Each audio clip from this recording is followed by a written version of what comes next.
Assalamualaikum warahmatullahi wabarakatuh. Halo teman-teman semua, perkenalkan nama saya Siwahini Wulandari dari kelas B, program studi akuntansi S1 Universitas Negeri Makassar. Di sini saya akan membahas jenis-jenis tulisan ilmiah. Nah, apa sih itu karya ilmiah?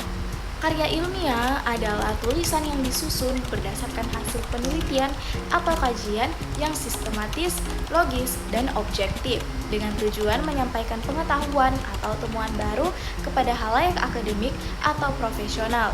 Berbagai jenis karya ilmiah memiliki karakteristik, struktur, dan fungsi yang berbeda sesuai dengan tujuan penulisnya.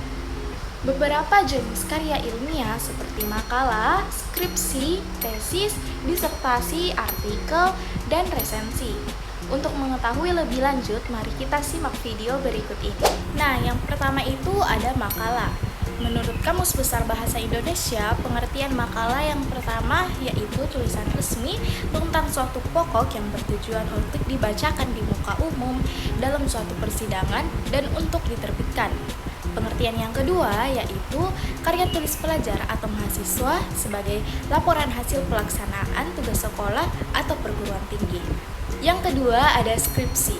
Menurut Kamus Besar Bahasa Indonesia, skripsi adalah karangan ilmiah yang wajib ditulis oleh mahasiswa sebagai bagian dari persyaratan akhir pendidikan akademisnya. Skripsi dapat berupa paparan tulisan yang membahas masalah dalam bidang tertentu dengan menggunakan kaidah-kaidah yang berlaku dalam bidang tersebut. Yang ketiga ada tesis. Menurut Kamus Besar Bahasa Indonesia, tesis adalah karangan ilmiah yang ditulis untuk mendapatkan gelar kesarjanaan pada suatu universitas atau perguruan tinggi. Tesis merupakan karya ilmiah dalam bentuk laporan hasil penelitian yang mengangkat permasalahan bidang tertentu untuk meningkatkan kemampuan mahasiswa dalam meneliti secara mandiri dan digunakan sebagai syarat menyelesaikan studi jenjang strata 2 atau magister. Yang keempat ada disertasi. Berdasarkan Kamus Besar Bahasa Indonesia, disertasi adalah karangan ilmiah yang ditulis untuk memperoleh gelar doktor. Selain itu, disertasi merupakan karya ilmiah dalam bentuk laporan hasil penelitian dengan permasalahan di bidang tertentu untuk menemukan dan memberikan informasi dengan menguji hipotesis yang disusun berdasarkan teori. Disertasi juga digunakan sebagai syarat untuk menyelesaikan studi jenjang strata 3 atau program doktor. Yang kelima ada artikel. Artikel merupakan karya ilmiah yang disusun berdasarkan hasil kajian teori atau hasil penelitian yang dipublikasikan melalui media jurnal cetak maupun daring. Yang keenam ada resensi. Resensi merupakan kegiatan penilaian terhadap keunggulan dan kelemahan suatu buku sehingga seseorang dapat melihat dan menilai kualitas buku tersebut. Berdasarkan Kamus Besar Bahasa Indonesia, resensi adalah pendapat atau pertimbangan redaksi tentang kesenian, kesastraan, dan sebagainya. Adapun beberapa tujuan dari beberapa jenis karya ilmiah tadi. Yang pertama yaitu tujuan penulisan makalah. Tujuan penulisan makalah ini bervariasi, bergantung pada konteks dan jenis makalah yang dibuat. Namun demikian, secara umum, tujuan penulisan makalah adalah memberikan informasi mengenai suatu topik kepada pembaca dan menyajikan pengetahuan atau temuan yang menambah pemahaman orang terkait suatu isu atau masalah. Yang kedua yaitu tujuan skripsi. Penulisan skripsi bertujuan untuk mengembangkan kemampuan dalam menulis karya ilmiah berdasarkan disiplin ilmu yang dapat dipertanggungjawabkan secara ilmiah.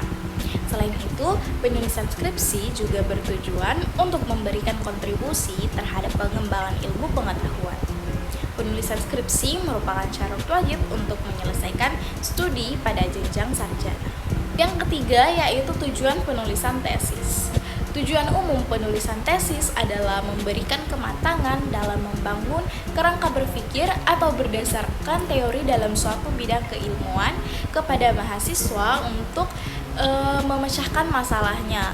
Selain itu, tujuan khusus penulisan tesis adalah memberikan keterampilan kepada mahasiswa dalam pemecahan masalah nyata dengan menerapkan konsep ilmiah praktikal sehingga mahasiswa memiliki pengalaman selain pengetahuan teoritis dan konseptual. Keempat yaitu tujuan penulisan disertasi.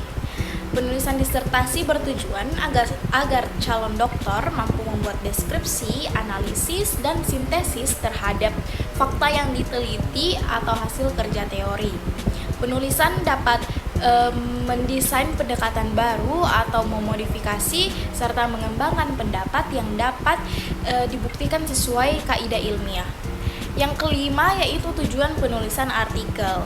Tujuan penulisan artikel ini adalah yang pertama yaitu mendaftarkan suatu penemuan dan kepemilikan hak atas temuan dan mendokumentasikan temuan tersebut. Yang kedua yaitu diseminasi atas penyebarluasan temuan. Yang ketiga yaitu membuat arsip rekaman dan permanen terhadap hasil penelitian. Dan yang keempat yaitu mendapatkan pengakuan atas penelitian melalui penerbitan pada jurnal bereputasi dan bermutu untuk membangun reputasi. Yang keenam yaitu tujuan penulisan resensi. Tujuan penulisan resensi ini adalah memberikan gambaran umum tentang kualitas, nilai, dan karakteristik suatu karya serta memberikan pandangan atau interpretasi dari sudut pandang penulis.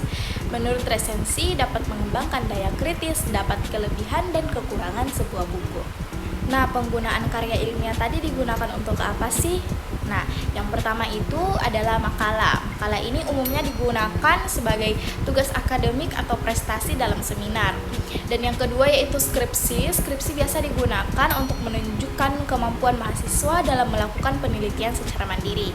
Yang ketiga yaitu tesis. Tesis biasa digunakan untuk menunjukkan kemampuan mahasiswa untuk melakukan penelitian lanjutan yang lebih kompleks.